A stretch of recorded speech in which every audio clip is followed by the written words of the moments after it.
नमस्कार साथियों, मेरा नाम नितिन खन्ना है और मेरे चैनल पे आपका स्वागत है। सबसे पहले तो आपको दीपावली की बहुत बहुत शुभकामनाएं। और आज मैंने जो वीडियो है अपने कोलीग एक एडवोकेट है नितिन पचौड़ी जी, उनसे मैंने रिक्वेस्ट करी कि आप डीआरटी और सरफासी के बारे में हमें नॉलेज दें। तो मेरी रिक्वेस्ट पे उन्होंने एक ये वीडियो बनाया है। उससे पहले कि मैं अपना वीडियो स्टार्ट करूं, आपसे रिक्वेस्ट है, अगर आपको मेरा वीडियो पसंद आ रहे हैं तो आप मेरे वीडियोस को लाइक कर सकते हैं, इस वीडियो को शेयर कर सकते हैं और मेरे चैनल को सब्सक्राइब करना ना भूलें। आइए अपना वीडियो देखें। Hello to all. I am Advocate Nitin Pachori. I am Additional District Counsel for Union of India.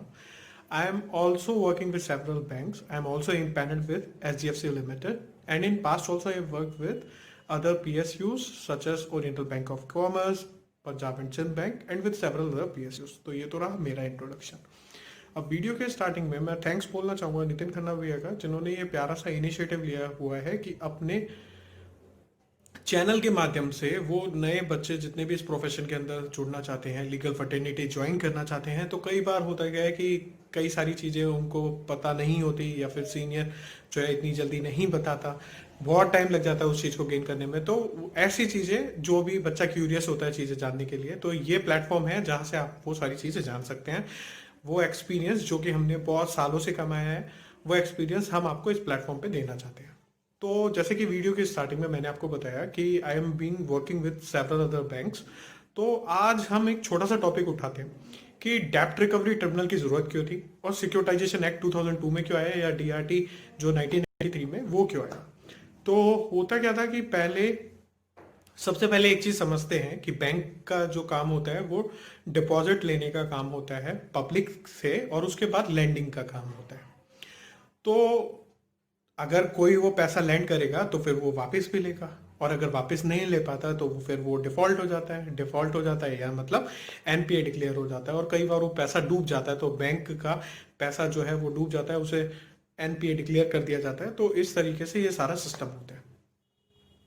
तो 1993 के अंदर जब डीआरटी आया, डीआरटी से पहले क्या प्रोसेस हुआ करता था कि कोर्ट हुआ करते थे, सिविल कोर्ट के अंदर बैंक्स अपने केसेस लाते थे कि हाँ भाई हमारा डिफॉल्ट हो गया, इतने इतने का ये लोन था, और वो मैटर्स जो थे वो 10-10 साल तक पहले तो केस में चल जाते थे, फिर उसके बाद एग्जीक्यूशन की उसके अलग साल लग जाते थे। तो मतलब जितना पैसा नहीं था उससे ज्यादा नुकसान हो जाता था, और बैंकों की बहुत खस्ता हालत हो गई थी एनपीए की वजह से। तो एक ये दो रिफॉर्म्स लाए गए बैंकिंग में कि सबसे पहले तो डीआरटी को इंट्रोड्यूस करा गया। अब डीआरटी में क्या था कि डीआरटी टी और डीएआरटी ये दो प्लेटफॉर्म दिए गए कि जहां पे बैंक्स जो है वो डायरेक्टली अब कोर्ट में नहीं जाएगा, अब ट्रिब्यूनल में जाएगा, और कम से कम टाइम लगेगा कि कम से कम टाइम में एक पूरे पर्टिकुलर प्रोसेस के through with a due process आप जो है वो अमाउंट जो है अपना रिकवर कर सकते हैं, और यहाँ पे बैंक एंड फाइनेंशियल इंस्टीट्यूशन जा सकते हैं। तो ये प्रोसेस जो था मतलब उस टाइम पे बहुत ज्यादा इंटरेस्टिंग था समझने के लिए।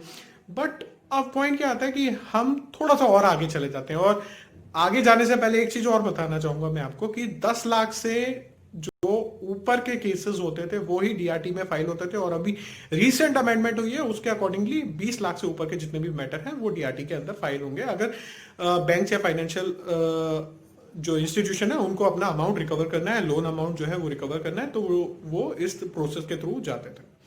अब हुआ क्या कि इस प्रोसेस में अब मैं आपको थोड़ा सा आगे ले जाते हुए 2002 में आता हूं। 2002 में एक डाटा पेश करना चाहूंगा मैं आप सबके सामने कि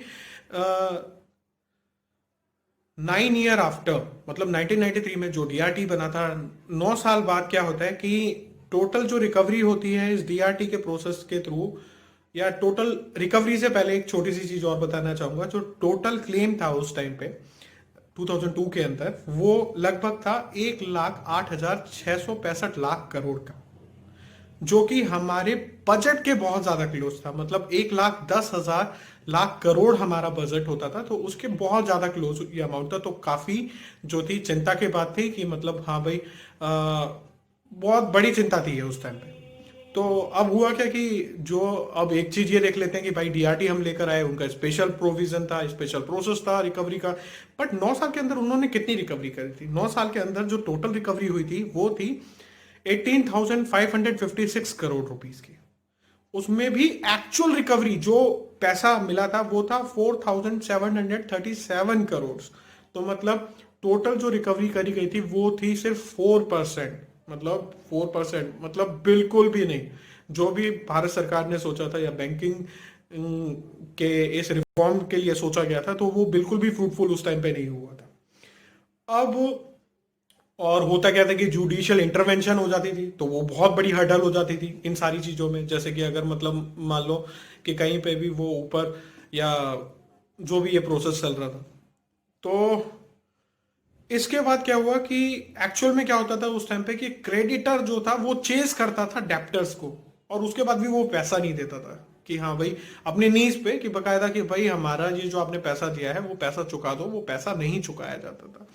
तो सडनली क्या हुआ कि सिक्योर ये जो अपना सरफेस आई का एक्ट आया, तो सरफेस आई एक्ट के थ्रू ये हुआ कि डेप्टर अब चेस करने लगा क्रेडिटर्स को, और वो अपने नीज पे आके कि हाँ भाई लो अपना पैसा ले लो। अब क्या हो रहा था कि अब कोई जुडिशियल इंटरवेंशन नहीं होगी सरफेस आई के एक्ट के अंदर।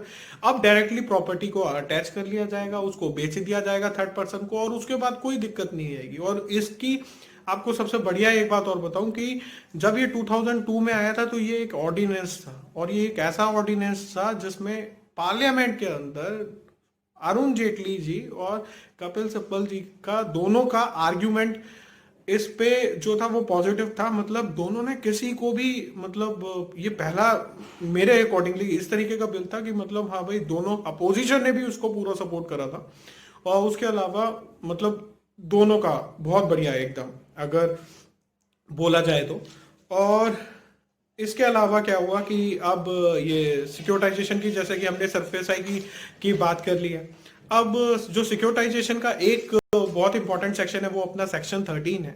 उसको बोला जा सकता है कि मतलब सोल वो ही है सेक्शन 13, जिसके थ्रू बैंक अपना रिकवर करता है। ये सारी चीजें इन्फोर्समेंट का सारा प्रोविजन है, तो वो सेक्शन 13 में। तो मतलब बहुत सिंपल सा हो गया था कि भाई आप कोर्ट के थ्रू, तो क्या होता था कि आपके केसेस बहुत साल तक चलते थे। डीआरटी में थ्रू आपने क्या होने लगा कि आपने एक स्पेशल ट्रिब्यूनल बना दी। सिक्योरिटाइजेशन के मतलब सरफेस आई एक्ट के अंदर आपका क्या हो गया कि आपको अब कोर्ट नहीं जाना पड़ेगा। बैंक अपना डायरेक्टली एसेट को जो है वो अगर डिफॉल्ट करता है बाई चांस, जो अपना डेप्टर होता है डिफॉल्ट करता है, तो उसकी प्रॉपर्टी को अटैच करके वो बेच सकता है उसको। तो ये छोटा सा प्रोसेस हुआ। अब जो अगर बेसिकली देखा जाए जो सेफ गार्ड है इस मतलब सरफेस आई एक्ट के, वो बस ये है कि यहाँ पे सिक्योरिटाइजेशन है अपना फाइनेंशियल एसेट्स का। फिर setting up of central registry एक सेटअप करी जाएगी, उसमें ये सारे के सारे सब जितनी भी इनकी रजिस्ट्रेशन होगा सिक्योरिटी इंटरेस्ट का, तो उनकी रजिस्ट्री करवाई जाएगी। उसके बाद इन्फोर्समेंट होगा सिक्योरिटी इंटरेस्ट का इस एक्ट के अंदर, और लास्ट में एसेट रिकंस्ट्रक्शन करवाया जाएगा। तो ये है मोटा मोटा। तो ये रीजन था कि क्यों डीआरटी आया, क्यों सरफेस आई एक्ट आया, और क्या इनका फायदा था, और इनकी वजह से बैंकों को अब क्या मदद मिलती है कि उनको डायरेक्टली जो है वो अपनी प्रॉपर्टी वो अटैच कर सकते हैं, उनको नुकसान नहीं होगा, उस प्रॉपर्टी को बेच के वो अपना पैसा वापस कर सकते हैं। इस वीडियो को देखने के लिए थैंक यू।